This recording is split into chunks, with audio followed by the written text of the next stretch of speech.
Republican Senator Mike Braun of Indiana. Senator, thank you for being with me today. Good to be on, Harris. First of all, why don't Democrats see something like this happening? What are they looking at? What is the rubric of what they see versus what the Republicans see, which is helping your side win?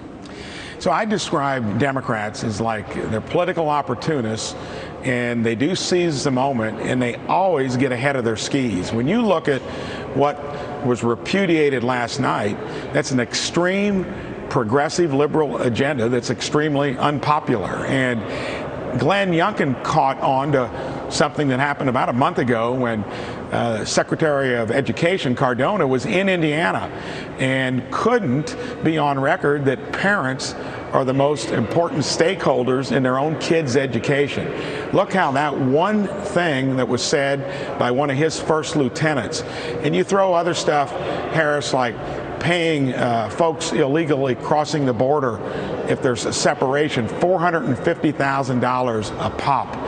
The IRS prying into your bank account with a $600 threshold. And then I was with 7 other Republican senators and a Congressman Keller about the vaccine mandate.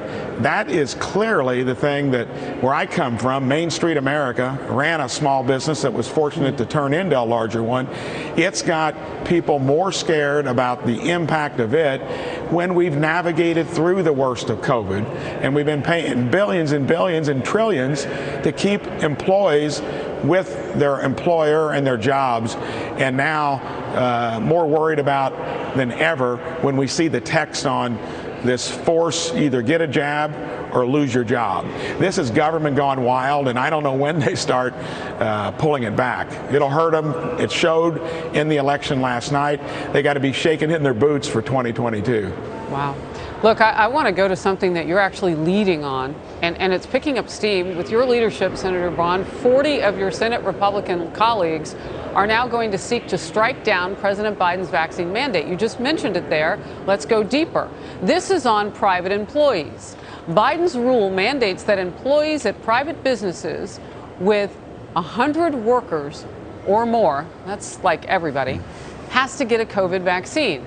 All of this as you and your colleagues, Senator, are calling on the White House to clarify confusing comments about its vaccine deadline for federal agencies and contractors. It's set for December 8th, but last month, the White House's COVID response coordinator said this. Let's watch, and I'll come straight to you.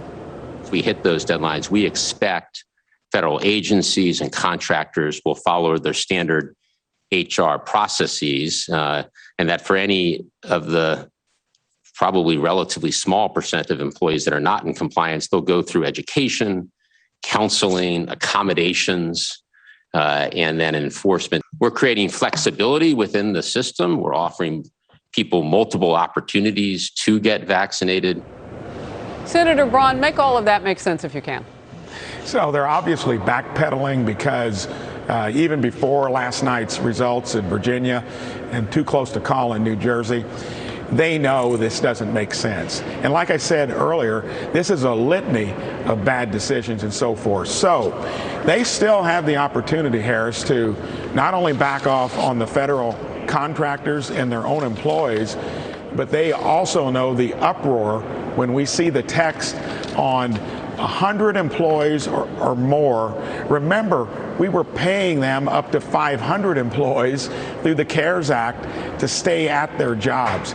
They've got so many cross purposes, so many things that just don't make sense, not to mention the breach of individual liberty and prying into, local and state governments' jurisdictions. So I'm hoping that with this CRA, by the way, it's the only formal thing we can do, and the other 9 Republicans want to see the text first. I expect them to get on it, and some Democrats to boot. Yeah, I was going to ask you about that, because 41 was the last count. We had a list of it on our big board, and I wondered, well, what about everybody else? There are 9 left. They're waiting to see the text. Exactly. And you expect to pick up how many Democrats? Just a curious number here. Well, if they were watching what happened last night, any swing state senator is probably saying, am I going to keep going along with a crazy agenda out of the White House, or do I want to get reelected?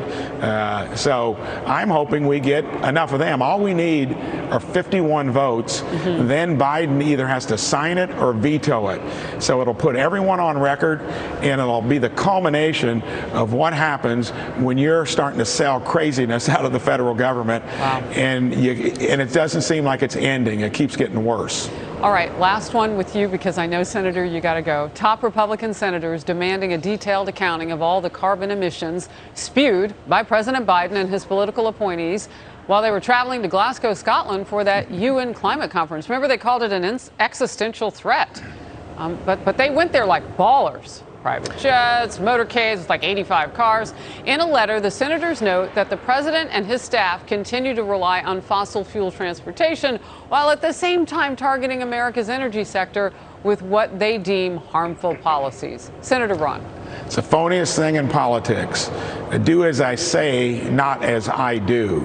And this climate discussion, when you're looking at China, Russia, Brazil, other places, India, some of the biggest emitters not showing up, and we are there maybe doing things that put our own economy in peril, giving China a free rein. I think we need to be engaged in the conversation, but it can't be with craziness like the Green New Deal that we'd be borrowing most of the money to do. And we as Republicans can't be the party of no, or I'm not interested, but put out common sense stuff and do not buy into the craziness that comes from the Biden administration in this progressive agenda. So, Senator, I see you doing this, and I've watched kind of the program unfold with, you know, how you guys get around. Nobody is saying don't take Air Force One, don't have a motorcade. No one's saying that, except for they're saying don't do it to anybody else. They're telling Americans we're going to kill the Keystone Pipeline first we get in the office, and they did, right? They're going to put us in a capitulated situation where we don't generate oil on our own and then go after OPEC and everything else and Russia, as though they didn't come up with the idea to put us in this bad position. It really is not that confusing, but it's discouraging. How do you see it? Hey, hypocrisy and phoniness show up immediately, and that's what's on display here. And when you're rolling like that, the American public sees it.